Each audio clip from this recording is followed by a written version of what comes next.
to share the market update so you guys can have some real data. So I am one of those left-brainer data junkies, and I'm always reading what they're putting out in the Federal Reserve, the Texas A&M Real Estate Center, as well as all of the major markets, studying all the major MLSs throughout Texas. So as we go through the market update today, it's a little bit of the data is a little mixed because not all of the MLSs have reported yet. So Dallas, my guess is, Dallas and Fort Worth will probably report by the end of this week. Houston always publishes first, then Dallas, Fort Worth, then San Antonio, and Austin's typically last. So we're looking at the April results here for the roll-up, and then when we get to Houston, we'll actually look at their May results. But for April of 2022 versus April of 2021, the average price in all of Texas was $432,000, up 17.5% versus where we were the same time last year. Days on market, 30 days versus 37 last year. And right now we are at a months of inventory point at 1.3 months of inventory. We were at that same point last year. Many of you guys are probably already familiar with the concept of days on market. I want to clarify that though, because sometimes investors will use that for their calculations of holding time. Days on market is actually the day it goes active to the day it goes pending. Because some buyers are buying with cash and closing in a week, they don't want to mix that with buyers that are closing FHA and closing in 45 days, right? So that's what they're looking for. So typically it's another 30 days on average that it takes to get to the closing line. So make sure to use that when you're calculating your holding costs, right? Your property taxes, your hard money loan, etc. So months of inventory is a little different concept. So basically what this means is if we stopped listing houses today, based on the buyer demand, the average monthly buyer demand that we've had over the last 12 months, in 1.3 months, we would be completely out of an inventory of homes for sale. So you may say, okay, that's great. What the heck does that mean? I will tell you that our 40-year average in Texas is about a 6-month supply of inventory, This lack of inventory is one of the major things that's driving that average and median price up at the rate that we've seen it being driven up over the last 2 years. So normally in Texas, we're looking at a 5 to 6% year-over-year increase in price. But because we are in such an inventory shortfall right now, we're seeing it up 17.5%. And guys, I'm looking at the building permit, so that's one of the left brain things that I get in and study. In 2020, we built about got about 160,000 building permits. In 2021, we got about 180,000 building permits. That 20,000 extra builds, I'm sure between the 100 and some odd of us in this room, we could probably absorb that inventory tonight, right, if we wanted to.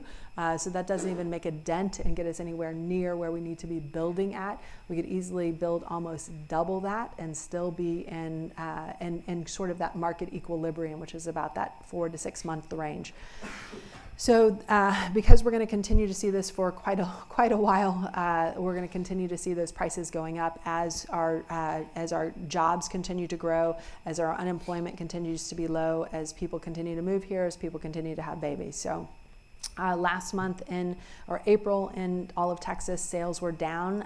They were only down 3.5%. Some markets were down more than others, and I'll review that as we go through. And right now, active listings right now are flat. If you look at our 2021 results versus our 2022 forecast, 2021 results in the bottom left-hand corner, year-to-date sales were up 6.1% versus 2020, again on about that 1.3 month supply of inventory, and the average price was up 18.1%, again because we have such little inventory. Forecast for 2022, the volume I'm hoping will be up 5%. As I told you, when we get into an increasing interest rate environment, sometimes volume is usually the thing that gets hit, not so much price. So we'll continue to watch to see how interest rates continue to change and affect that. But right now I'm forecasting 5%, a little less than what we did last year, but still pretty strong. And the average price I'm forecasting that'll be up about 20% by the time we end the year.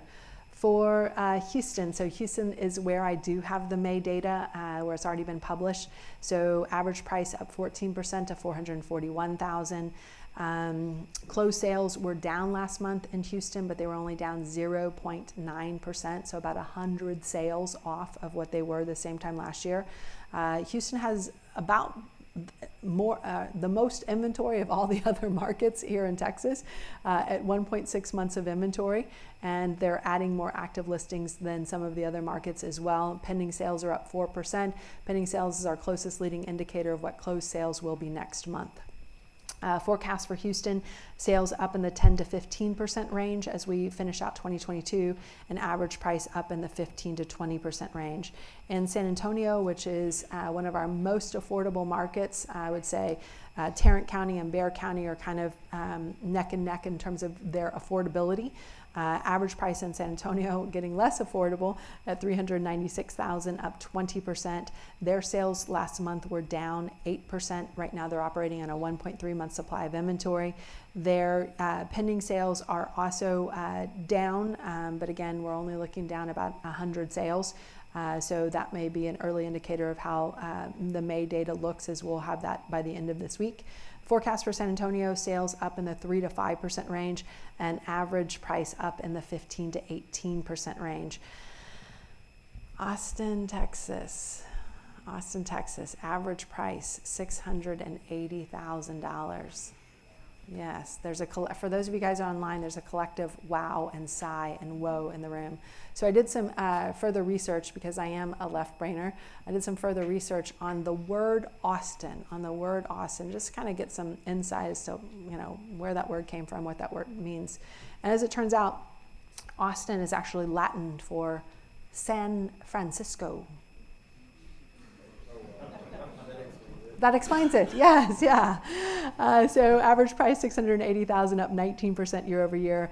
Days on market, barely 2 weeks before all the properties are under contract. Sales are down 6% versus where they were last year. Last year, Austin was operating on about a 2-week supply of inventory. This year, Austin's working on about a 3.5-week supply of inventory. So woo! But I think that's going to cause an impact in the sales, because I think if there were more homes in Austin, I think they could certainly sell more homes. Pending sales are down. Active listings are significantly up. So I'm thinking we may, as we get the May results finalized, we may see that number increase for May. Forecast for increase in sales for 2022 as we end the year. Somehow on a half month of inventory, Austin managed to eke out a 2.5% increase in year over year sales. I'm not quite sure how that math worked out, but that's what it did. So I'm forecasting about a 2% increase 2022 versus 2021 in terms of overall sales, and average price up in that 25 to 30% range, again, because such little inventory and so many people moving there, so many jobs, etc. For Dallas, 486,000, up 19% versus where we were last year. Median price 400,000, up 22%. Days on market, properties are under contract in a very fast 23 days. Closed sales last month were down 3%, but still not bad considering the lack of inventory that we have. Pending sales are down, again, not bad considering the lack of inventory that we have, even though we are starting to add more properties back. Dallas Fort Worth was actually the only major market in Texas last year that saw a reduction in year over year sales, 2021 versus 2020, but it was only down 1%. So instead of selling 101,000 houses, they sold about 100,000 houses. So I don't think anybody feels super sorry for Dallas. So still doing pretty well. The forecast for 2022, I'm forecasting it'll be up somewhere between 1 to 3%, and the sales price up at 18 to 20%. So guys, was this helpful in terms of informing you about what's going on in this marketplace? Yeah, was showing that interest rate chart impactful in terms of understanding how interest rates affect houses, right? So, and housing prices. So I'm glad, I hope you guys got something valuable out of that.